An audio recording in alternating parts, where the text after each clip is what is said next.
My own son thought I was the perfect fall guy. He planned to frame me for a jewel heist he committed, leaving me his elderly mother to take the blame and rot in prison. He isolated me from my friends, took my car keys, and even tricked me into signing away my own home.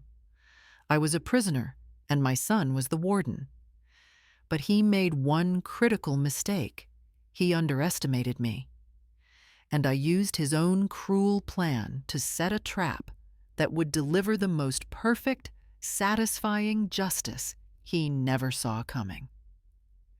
It all started on a Sunday the way the most unsettling things often do, tucked inside the safety of the familiar. The smell of my pot roast, the one my late husband Tom used to say could solve any problem, filled every corner of our little Dearborn home.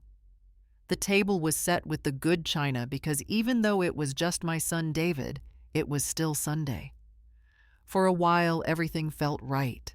David was there showering me with praise, telling me my cooking was a gift from the heavens, that I was the best mother a son could ask for. But there was something off in his eyes, a frantic energy that his smile couldn't quite hide. Every few minutes, his hand would drift to the phone beside his plate, his thumb swiping across the dark screen. He'd catch my eye and put it down.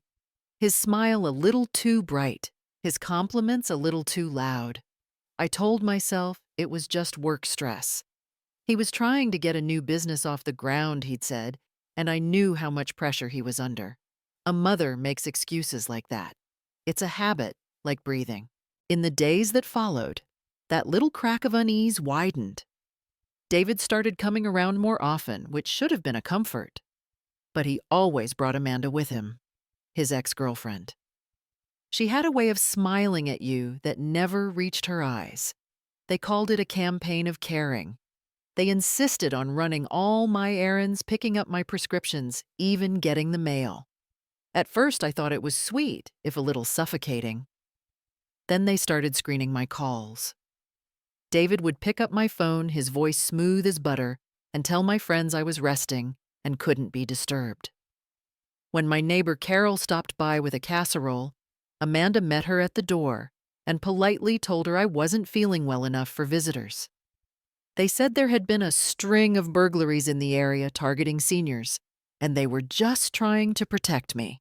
They were subtly, expertly building a wall around me, brick by loving brick, and I was letting them do it because I couldn't imagine a world where my own son's concern was a lie. The real betrayal came on a Thursday afternoon. David sat me down at the kitchen table, a thick stack of papers fanned out before him. He was so patient, so reassuring. He told me it was just some routine banking paperwork, things to consolidate my accounts and make managing my finances easier now that I was getting older. He pointed here and there, explaining things in a gentle, slightly condescending tone that made me feel ancient and incapable. He made it all sound so logical, so responsible. I saw my name, my address, familiar letterheads from my bank. I trusted him. He was my son, Tom's son. In my world, that meant something. It meant everything. So I picked up the pen he offered me, and I signed where he told me to sign. Page after page, my signature flowing in the neat cursive the nuns had taught me 60 years ago. One of the last documents felt heavier, the paper thicker than the others. A quitclaim deed. I barely registered the words. I was just signing the last page of a stack of papers for my son, the boy I'd held in my arms the day he was born. I was signing away the house Tom and I had worked our whole lives for, and I did it with a trusting smile. That night, the house was silent. David was staying over, a common occurrence lately. I'd just finished washing my face, the scent of cold cream, a familiar comfort before bed. As I walked down the hallway, I heard it. A frantic, muffled whisper coming from the living room. It was David.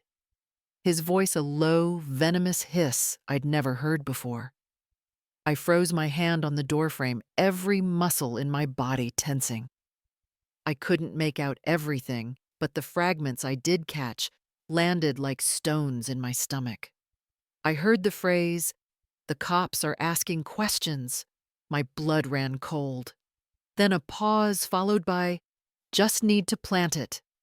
My mind scrambled, trying to make sense of it, trying to find an innocent explanation where there was none. And then came the final words, the ones that shattered my world into a million pieces. She'll be the perfect fall guy. No one will ever suspect. I stood there in the dark, silent hallway, the sound of my own heart hammering in my ears. He was talking about me. My son was talking about me.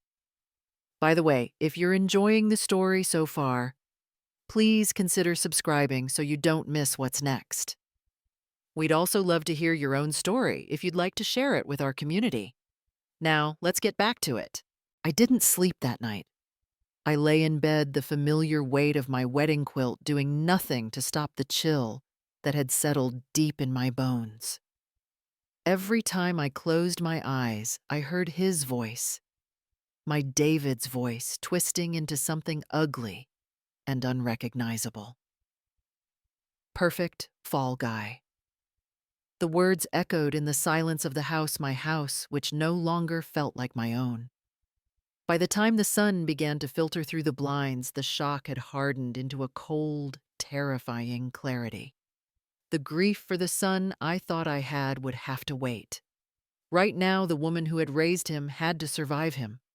I went through the motions of my morning, making coffee, toasting bread, moving with a calmness that felt utterly alien. I was a stranger in my own skin, but I knew one thing for sure: I was not going to be anyone's fall guy. Amanda arrived mid-morning, letting herself in with the key David had given her. She breezed into my kitchen with that false sweetness going on about how she'd picked up some of my favorite pastries. I just smiled and poured her a cup of coffee. We sat at the kitchen table, the silence stretching between us as she chattered on. I waited for the right moment. Then I made my first move. I looked at her, my expression one of mild curiosity, and mentioned that I'd just been on the phone with my friend Helen from the Dearborn Historical Society. I told her. Helen had mentioned the police had recovered some of the jewelry from that big estate robbery a few weeks back. I took a slow sip of my coffee, watching her over the rim of the mug. I added, as if it were an afterthought, that Helen had said the main piece was a very distinctive sapphire ring. I asked her if she'd seen anything about that in the news. The effect was instantaneous. The color drained from Amanda's face, leaving her skin looking like chalk. Her hand trembled, and she clattered her coffee cup back into its saucer. She tried to laugh it off, a brittle, high-pitched sound, and stammered something about not paying much attention to the news these days. She was out of her chair moments later, making a flimsy excuse about a forgotten appointment, and practically fled from the house.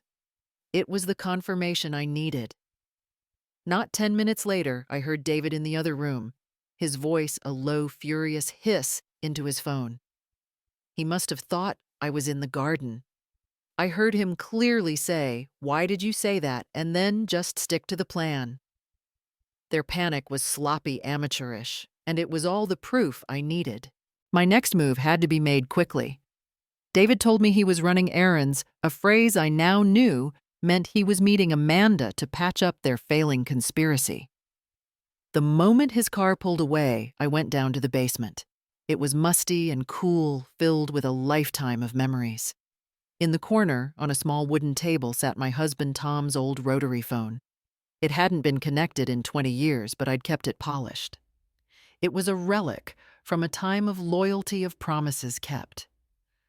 I plugged the old cord into a live phone jack I knew was hidden behind a stack of boxes. With a trembling finger, I dialed a number I knew by heart. It rang 3 times before he picked up. Robert, my Tom's younger brother, a retired lawyer in Chicago, with a mind as sharp as a tack. My voice was steady as I told him everything. I didn't cry. I just laid out the facts: the isolation, the signed papers, the overheard phone call, and Amanda's panicked reaction to the mention of a sapphire ring. He listened without interruption, And when I was done, there was a long pause. Then he just said, "Stay put, Lou. Don't let them know you know anything else. I'll be there." Hope is a dangerous thing, but for the first time in days, I felt a flicker of it. It didn't last long. When David came back that afternoon, he wasn't alone. He had a man with him who installed small black security cameras in the corners of the living room, the kitchen, and the hallway, aimed at the front and back doors. David told me it was for my protection, another precaution against the burglars. He said it with a straight face, his eyes meeting mine. Later, as I was about to head into town for my weekly grocery run, he asked for my car keys.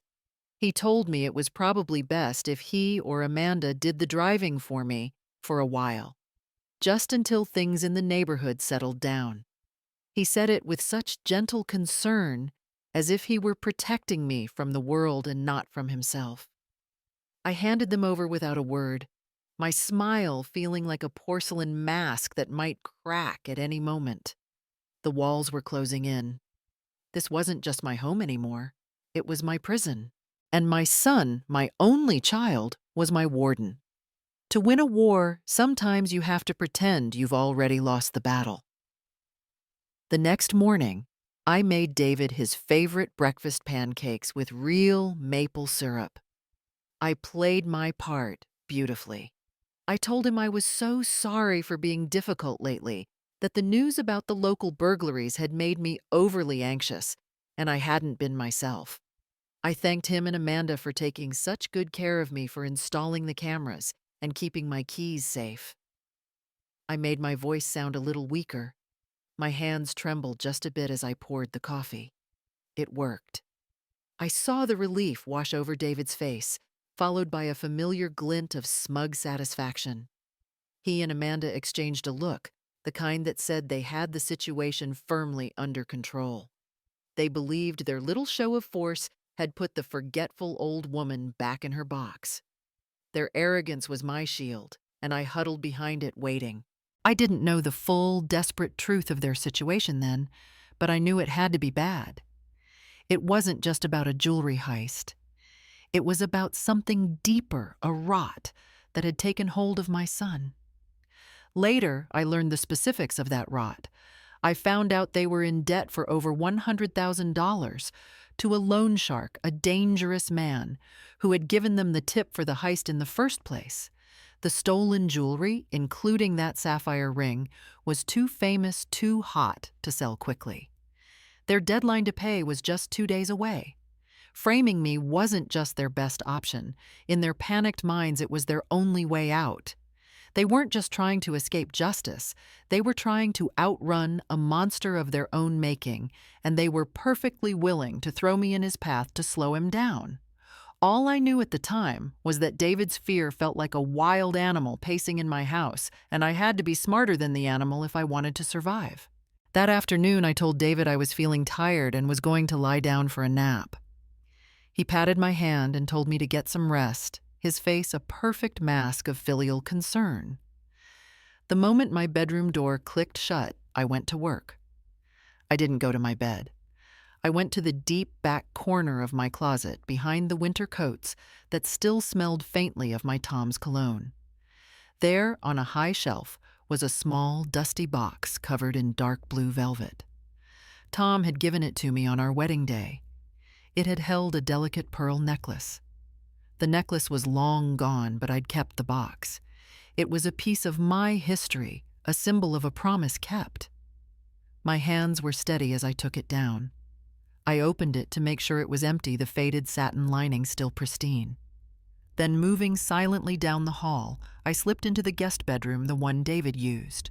I opened the bottom drawer of the dresser, tucked the empty velvet box behind a stack of old sweaters, and closed it without a sound. The first piece of my own trap was now set. I was in the living room watering my ferns when David's arrogance finally delivered him into my hands.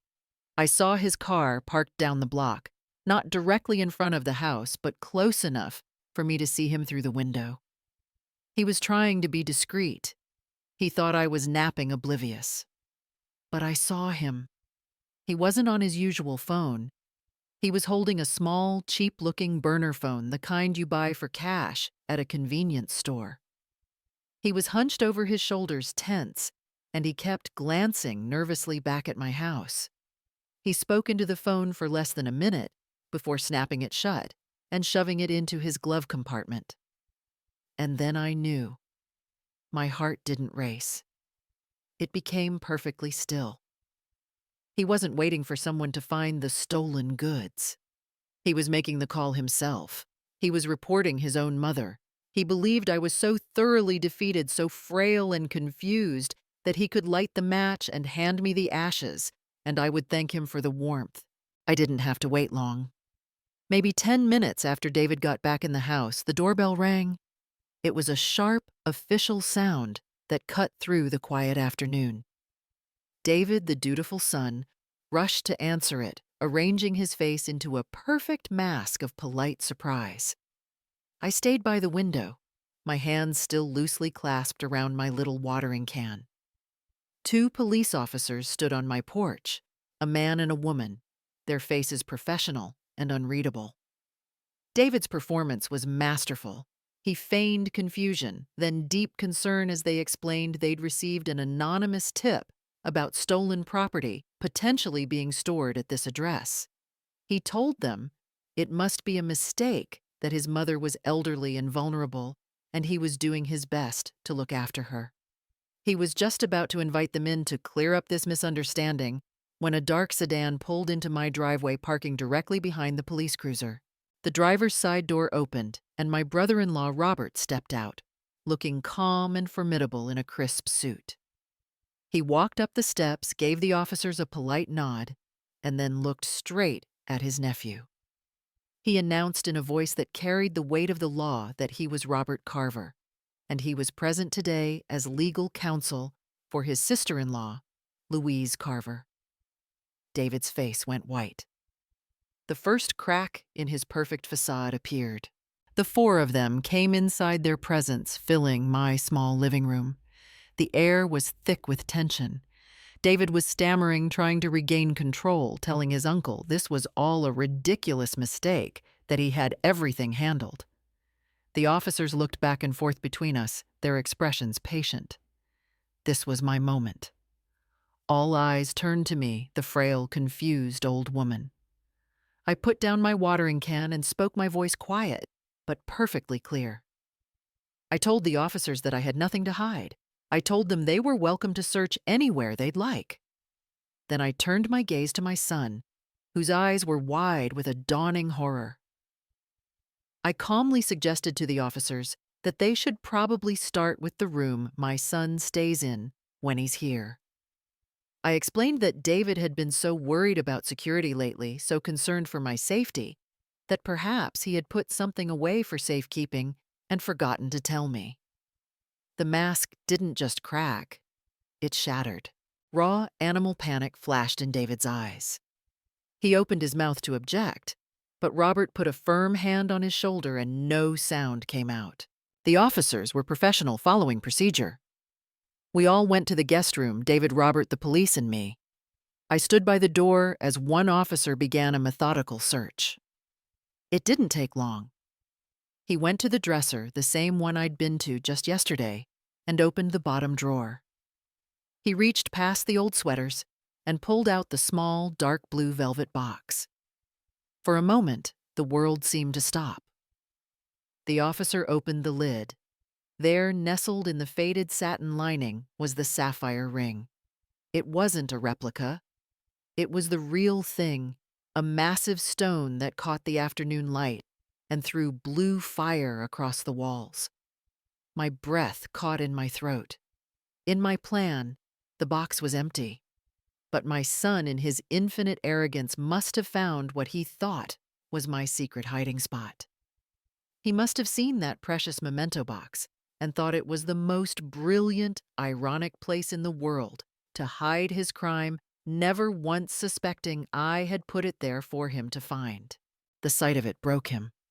A sound tore from David's throat, a guttural sob of utter despair. He collapsed onto the floor, his body shaking. And then it all came pouring out in a torrent of pathetic, gasping words, the gambling, the $100,000 debt, the loan shark, the heist he and Amanda had pulled off, and the whole desperate, ugly plan to frame his own mother to save himself. I didn't feel a shred of triumph. Watching him sob on the floor, confessing the sins that had turned him into a monster, all I felt was a profound, hollowing sorrow. This was the true cost of his choices. This broken, weeping man was what was left of my little boy. As the officers pulled David to his feet, and the cold metallic click of handcuffs echoed in the quiet room, Robert stepped forward. His face was grim, but his voice was steady and in command. He calmly took control of the situation, speaking to the officers in the calm, measured language of the law, discussing procedure and next steps. All the fight was gone from David's eyes, replaced by a vacant, hollow look of defeat. They led him out of the room past me, and he wouldn't meet my eyes. I stood there for a long time after the front door closed, after the sound of the police car faded down the street. Robert stood with me, a silent, steady presence. The house was quiet again. The cameras on the walls felt like sleeping insects. The war was not over, but the house, my home, was finally mine again. The police station was exactly as you'd imagine it, cold, sterile, and smelling faintly of bleach and stale coffee. It was a place completely alien to the life I had built, a world of harsh lights and hard surfaces. But sitting in a small, quiet interview room with Robert by my side, I didn't feel afraid. The storm had already broken over my house. This was just the accounting of the wreckage. The public in my reckoning wasn't a crowd of neighbors or gossiping family members. It was a handful of professionals, a lead detective named Miller, a younger female officer, and a woman from the prosecutor's office. They were the outsiders, the impartial arbiters David had unwittingly summoned, and they were about to hear the whole story, not just the panicked, self-serving confession my son had offered. This wasn't about public humiliation. It was about quiet, unshakable truth. Robert began by explaining our purpose, but Detective Miller turned to me, his eyes kind but direct, and said he needed to hear it from me. So I took a breath, and with Robert's steady presence beside me, I laid it all out. I spoke not as a hysterical victim, but as a clear-minded witness to a crime. My voice didn't waver. I told them about the Sunday dinner, how my son's compliments felt like a cover for a frantic energy I couldn't place. I detailed the campaign of isolation that followed, the lists about a string of local burglaries, the way my calls were suddenly screened, and my friends turned away at the door, all under the guise of protection. I recounted the stack of papers, the trust I had placed in my own child, as I signed away the deed to my home. Then, my voice dropping slightly, I told them about the whispered phone call in the dead of night, about the horrifying fragments I'd overheard. Cops asking questions. Need to plant it. The perfect fall guy. I explained how I tested my theory, the simple, innocent-sounding question about a sapphire ring that had sent Amanda fleeing in a panic. And finally, I told them how I had taken the empty velvet box, a memento from my wedding day, and placed it in the back of his drawer, a silent invitation for his arrogance to complete the trap for me. As I spoke, I saw their expressions shift from professional skepticism to a grim, focused understanding. I wasn't just describing a series of unfortunate events. I was methodically painting a portrait of calculated, premeditated cruelty. When I finished, the room was silent for a long moment. Detective Miller leaned forward, his hands clasped on the table. He looked at me with an expression that was no longer just professional. It was filled with a deep, weary respect. He told me that my statement clarified everything. Then he delivered the final crushing blow to David's lies. He informed me that Amanda had been brought in for questioning an hour after David's arrest. Faced with the evidence, she had confessed to everything.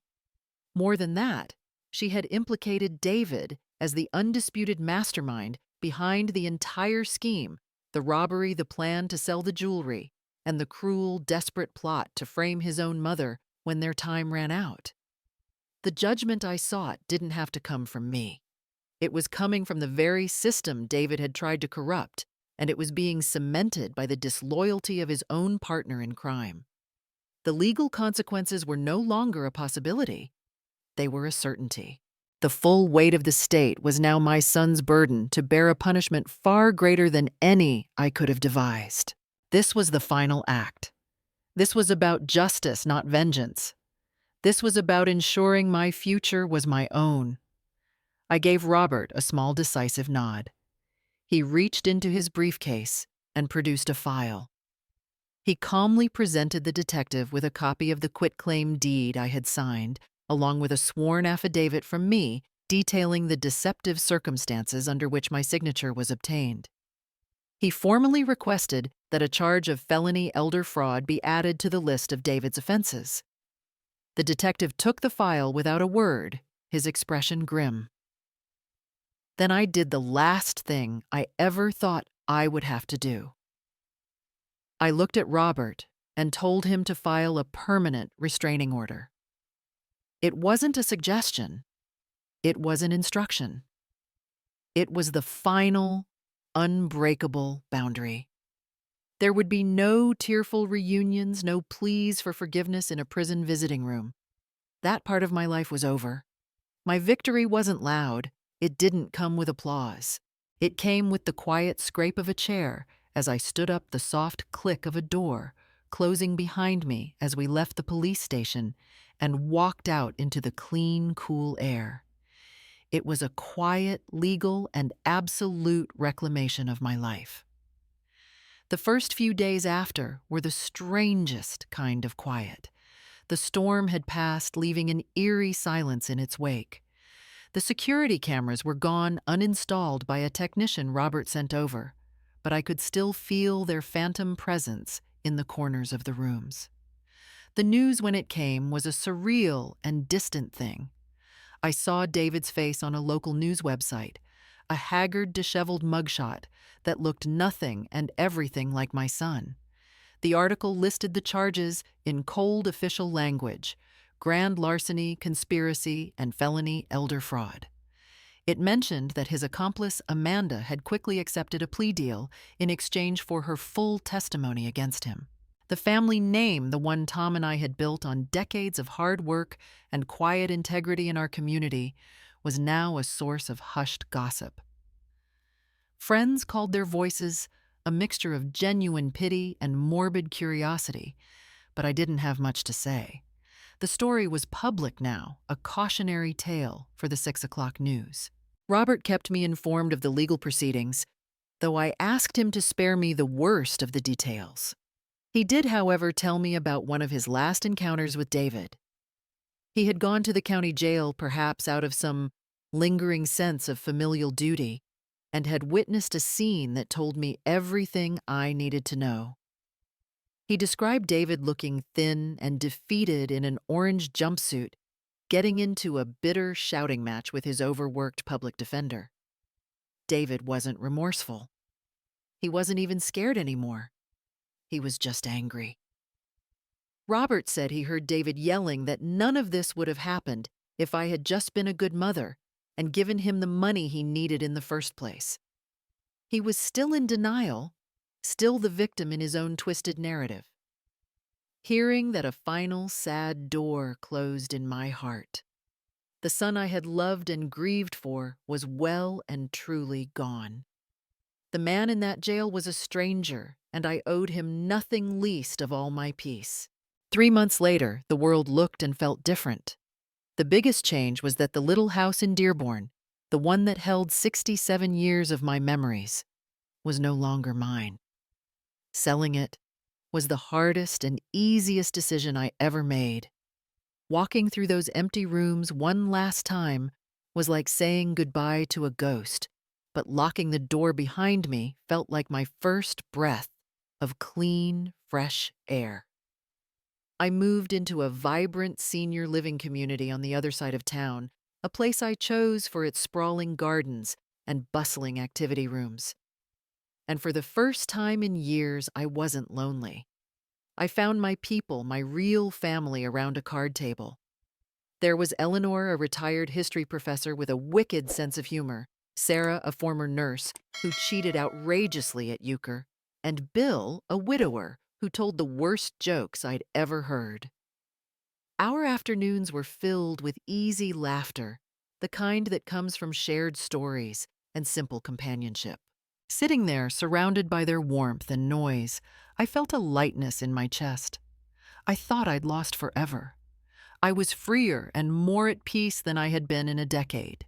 This evening, I'm sitting on the private balcony of my new apartment. It's my favorite spot overlooking a community garden where residents tend to their tomato plants and rose bushes. A cup of chamomile tea is warming my hands, and on my lap is a letter that arrived today from Robert. It's the last one I'll ever need to get about this. The legal matters are all concluded, he wrote. David was sentenced to 8 years with a possibility of parole in 5. Amanda got a lighter sentence for her cooperation. The restraining order is permanent, and the fraudulent deed has been expunged from the record as if it never existed. It's all over. I fold the letter and look out at the setting sun. For so long, my identity was wrapped up in others. I was Tom's wife, then Tom's widow. For 40 years, I was David's mother. Now, watching the last sliver of gold disappear below the horizon, I feel a quiet certainty settle over me. I am no longer just a widow or a mother. I am Louise, a woman who, when her life was stolen from her, reached into the silence and found a will of iron. A woman who discovered a core of steel hidden just beneath the velvet, and with it reclaimed her right to a peaceful, happy life. In the end, it was never about the money, the house, or even the betrayal. It was about a quiet woman reclaiming the peace that was rightfully hers. Louise's story shows that true strength isn't found in a loud roar of anger, but in the steady, methodical execution of a well-laid plan. She didn't seek to destroy her son. She simply created a situation where his own actions would bring about his downfall. The truest consequences aren't always delivered by a judge's gavel, but by the quiet, final closing of a loving door forever.